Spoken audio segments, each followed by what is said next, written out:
Have you ever stopped and asked yourself, am I living my life, or just living to please everyone else? Every day, millions of people scroll through social media, not to learn, not to grow, but to check what others think of them. One photo doesn't get enough likes, they delete it. One comment is misunderstood, they lose sleep. One insult, and their mind spins for days.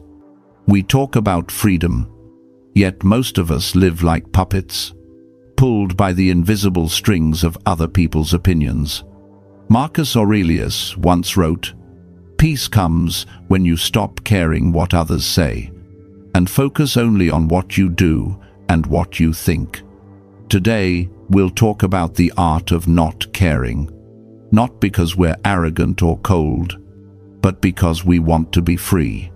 This is Stoicism at its purest form, and it might just be the hardest thing a human being can ever master. 1. The mind's trap. What do they think of me? Marcus taught that in life, there are only two kinds of things: those we can control and those we cannot. Our thoughts, our actions, our reactions, these are ours. But the emotions, the opinions, the rumors of others never were. And yet, most of us spend our entire lives trying to control the uncontrollable. We worry when someone doesn't text back. We overanalyze every glance, every word, as if other people's opinions held the key to our worth. We compare ourselves to others and call it motivation. But it's not motivation. It's envy, disguised as ambition. And when envy enters, joy disappears. Marcus wrote, "Happiness comes when you are aligned with what you do, not with what others do." We choose clothes not because we like them, but because we fear judgment. We speak carefully, not out of respect, but out of fear of being misunderstood. We work, study, even love, just to be seen, to be approved. Marcus said it best. We love ourselves more than other people, yet we care more about their opinions than our own thoughts. A cruel paradox, and it's slowly killing the freedom of the mind. 2. Euthymia, walking your own path. Seneca had a beautiful word for it, euthymia. It means inner tranquility. The calm that comes when you walk your own path, without being pulled onto the roads of others. Think of life as a vast intersection, each person with their own direction, their own destination. But most of us keep changing lanes, not because we want to, but because everyone else is turning that way. Someone buys a new car, we want one. Someone starts a business, we start one too.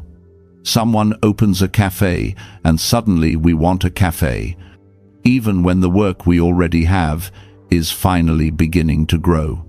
Seneca warned, "Do not lose your way by following those who are already lost." Most people don't fail because their idea is bad. They fail because they abandon their own values midway. Ryan Holiday once shared this story. When he worked at American Apparel, the company didn't collapse because of poor quality. It collapsed because it started chasing others. Instead of perfecting what they did best, they ran after trends and lost the soul that once made them great. Do you see? Euthymia isn't just a philosophy, it's a strategy for success. When you know who you are, comparison dies. When you walk your path, you stop fearing those ahead of you, because their road was never yours. Discipline, the art of staying on your path. The greatest enemy isn't your rival, it's distraction. The world today hums with noise. Praise and criticism, breaking news, competition, comparison. Each sound cuts a little deeper into your focus. And every time you stop to see what they're saying about you, You step off your path. Discipline isn't just about working hard. It's about staying silent amidst the noise. Marcus once said, "Do not let applause throw you off rhythm. If you're doing meaningful work, someone will mock it. If you're living right, someone will misunderstand you. If you're moving forward, someone will try to hold you back. That's not a problem. That's proof you're headed the right way." Question: every impression the Stoics daily practice. Epictetus taught, every impression that comes to your mind, ask it, are you true? Because most of our suffering is imagined. We think someone dislikes us. We think they're talking behind our backs. We think we're not good enough. But rarely do we ever verify. Ask them, and they might say, "I never thought that at all." And you realize you've been fighting ghosts. The Stoic trains the mind through clear questioning. Do I have evidence for this? Is this real or just fear reacting? Is this truth or just emotion pretending to be truth? Each time you doubt yourself, stop and ask, is this real or is my mind lying to me again? 3. The story silence is the power of the focused mind. Ryan once shared this. When he was writing his first book, he told no one. No posts, no announcements, no bragging. His friends thought he was unemployed. They said, "You're not doing anything." But he stayed silent and worked every single day. Years later, the book was published. Everyone was stunned. "I had no idea you were working on this," they said. Ryan just smiled because that's an ancient Stoic lesson. If you wish to improve, be content to be seen as foolish or stupid. The Stoic doesn't talk, they act. They don't seek validation. They don't demand recognition. They don't explain. Because they understand. When you talk too much about your goals, you drain the energy meant to achieve them. Do your work in silence, and let the results speak for you. The writer Joan Didion once said, "Self-respect frees us from the expectations of others." Those with self-respect don't need to be liked. They need to be aligned with themselves, because they know respect doesn't come from others. It comes from living by your own principles. Those without principles always chase approval. Those with principles naturally earn respect. And here's the paradox. The moment you stop needing respect, that's when people start respecting you the most. Don't spend your energy on noise. Imagine you have 100% of your energy each day. Then someone insults you. You read it, get angry, react. Congratulations. You just gave away 30% of your energy to something meaningless. Maybe 40%, maybe the whole day. Don't make yourself poor with emotions, because the mind cannot multitask. If you're busy reacting, you can't create. If you're angry, you can't focus. If you're trying to prove yourself, you can't move forward. Your attention is your most valuable currency, and the wise never spend it on noise. 4. The lesson from Zeno, fearless before the eyes of others. Zeno, the founder of Stoicism, once faced a test from his teacher. He was timid, deeply insecure, terrified of being judged. His teacher, Crates, handed him a large pot of soup and said, "Carry this across the busiest street in the city." Zeno hesitated, ashamed. He tried to take the back alley, avoiding the crowd. But Crates followed him. And just as Zeno reached the open square, the teacher struck the pot with his staff, and soup spilled everywhere. People turned, stared, laughed. Zeno's face burned red. He ran. Crates called out, My friend, what has actually happened? Nothing has harmed you except the gaze of others and the fear living inside your own mind. From that day on, Zeno began training his soul to be free from shame. He walked barefoot, wore rough, torn clothes, lived simply not to prove anything, but to liberate himself from the tyranny of appearances. There's another story of Cato, the man Marcus Aurelius admired as the embodiment of integrity.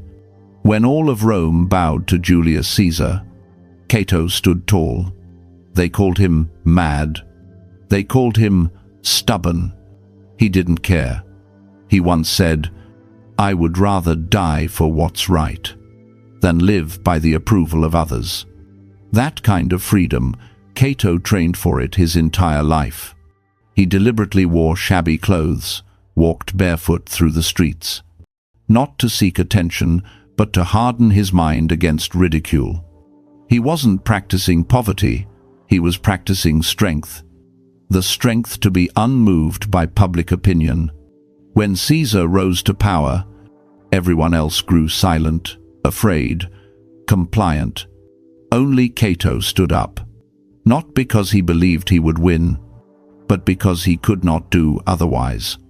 He lived by principles, not popularity, by truth, not applause.